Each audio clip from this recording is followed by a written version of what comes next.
Antonio Gramsci nasce ad Ales, nel Cagliaritano, il 22 gennaio 1891 da Giuseppina Marcias e Francesco Gramsci, impiegato nell'ufficio del registro.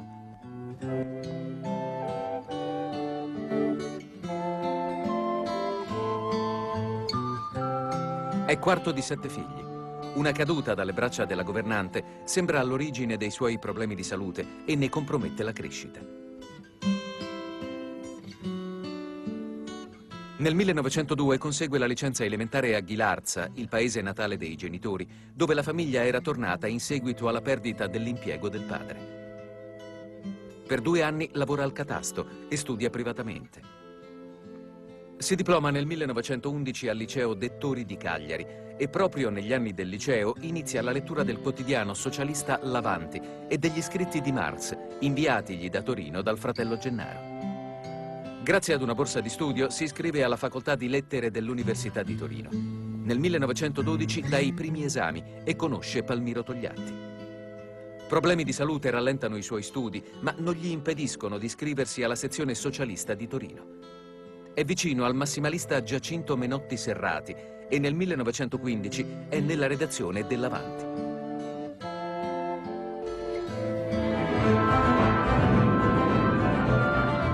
Di fronte alla guerra è per una neutralità attiva ed operante. Nel 1917 il movimento socialista saluta la rivoluzione d'ottobre in Russia. È una scossa per l'Europa intera. In Italia il 1919 è l'anno della crisi dello Stato liberale.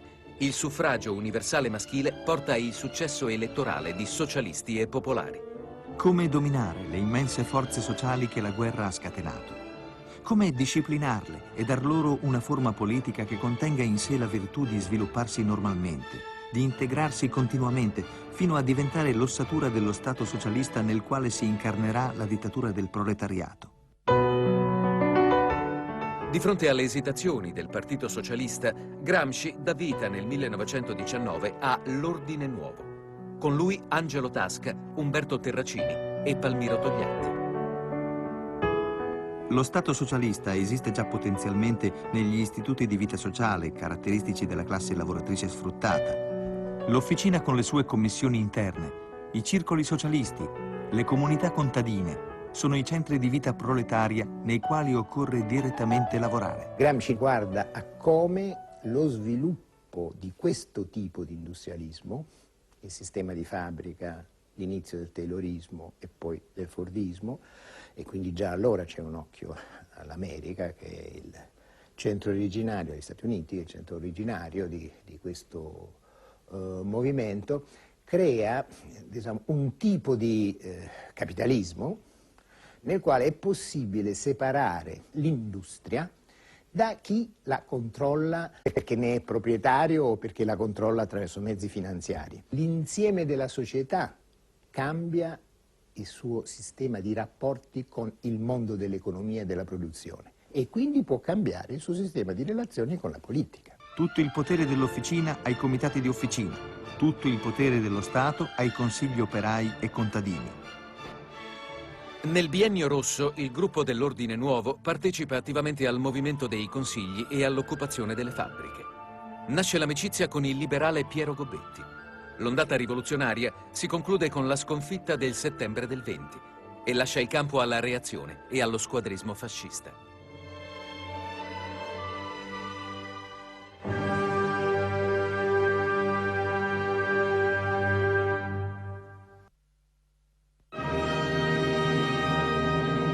Livorno, 21 gennaio 1921.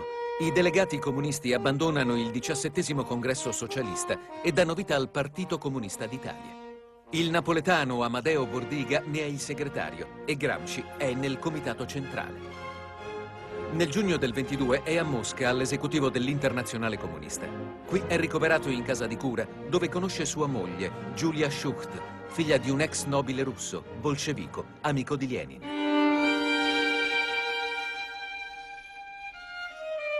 Mia nonna era musicista, ha studiato qui a Roma all'Accademia Santa Cecilia, Poi è ritornata in Russia e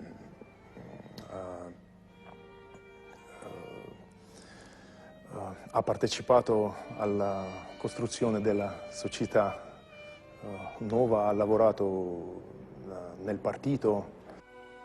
La prima separazione da Giulia è nel 23, quando il Comintern invia Gramsci a Vienna. Nello stesso anno l'Internazionale decide la pubblicazione di un quotidiano. Io propongo come titolo l'unità, puro e semplice, perché noi dobbiamo dare importanza specialmente alla questione meridionale, cioè alla questione in cui il problema dei rapporti tra operai e contadini si pone non solo come un problema di rapporto di classe, ma anche e specialmente come problema territoriale, cioè come uno degli aspetti della questione nazionale. Personalmente io credo che la parola d'ordine governo operaio e contadino debba essere in Italia adattata così: Repubblica Federale degli Operai e Contadini. È la linea sulla quale nel febbraio del 24 scrive a Terracini e Togliatti di voler dar vita a un nuovo gruppo dirigente del partito, dando così battaglia alle posizioni astensioniste ed estreme di Bordiglia.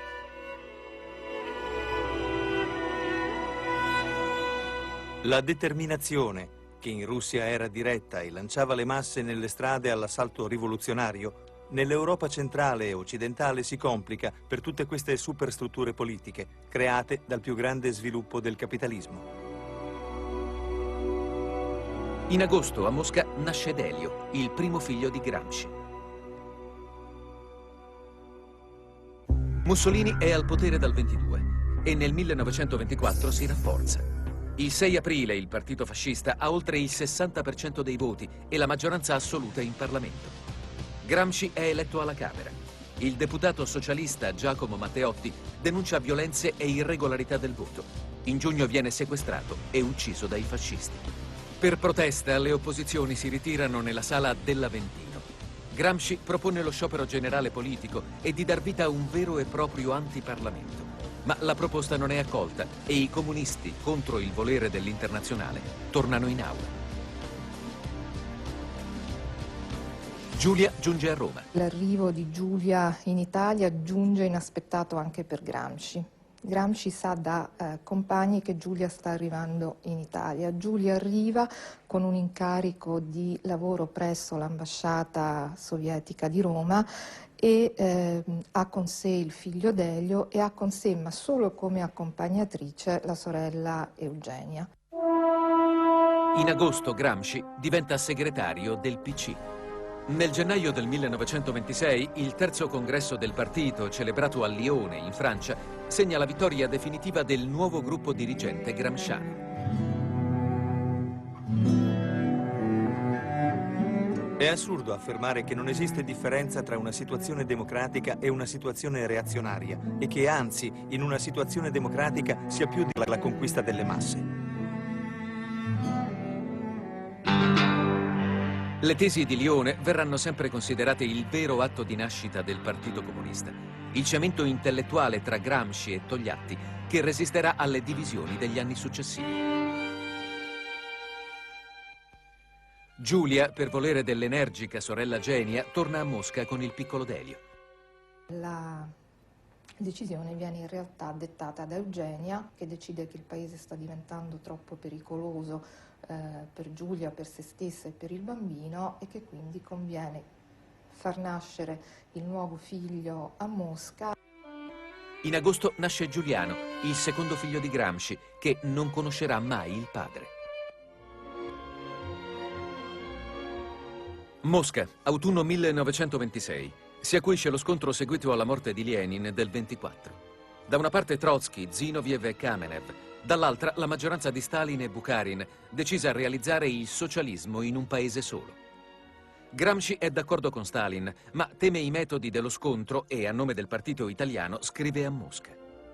Compagni, voi siete stati in questi 9 anni di storia mondiale l'elemento organizzatore e propulsore delle forze rivoluzionarie in tutti i paesi. La funzione che voi avete svolto non ha precedenti in tutta la storia del genere umano, che la eguagli in ampiezza e profondità. Ma voi oggi state distruggendo l'opera vostra. voi degradate e correte il rischio di annullare la funzione dirigente che il Partito Comunista dell'URSS aveva conquistato per l'impulso di Lenin. Ci pare che la passione violenta delle questioni russe vi faccia perdere di vista gli aspetti internazionali delle questioni russe stesse, vi faccia dimenticare che i vostri doveri di militanti russi possono e debbono essere adempiuti nel quadro degli interessi del proletariato internazionale. Per Togliatti la lettera è inopportuna. D'intesa con Bukharin chiede e ottiene dall'esecutivo italiano di poterla trattenere. Rimane la lettera durissima che Gramsci scrive a Togliatti. Tutto il tuo ragionamento è viziato di burocratismo. Mi dispiace sinceramente che la nostra lettera non sia stata capita da te.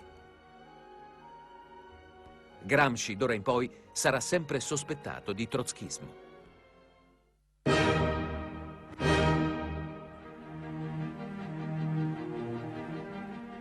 Con le leggi fascistissime del 1925-26, il fascismo diviene regime. Il governo esautora il Parlamento, i partiti di opposizione sono sciolti, i loro giornali chiusi, viene istituito il Tribunale Speciale e introdotta la pena di morte. Le squadracce uccidono i liberali Piero Gobetti e Giovanni Amendola. I compagni esortano Gramsci a lasciare il paese, ma il segretario del Partito Comunista vuole restare in Italia, confidando anche nell'immunità parlamentare.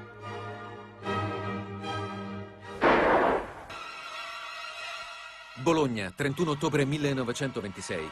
Il giovane Anteo Zamboni spara a Benito Mussolini, mancandolo.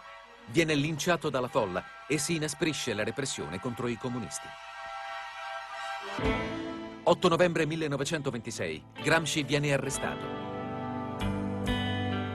A Ustica deve scontare 5 anni di confino.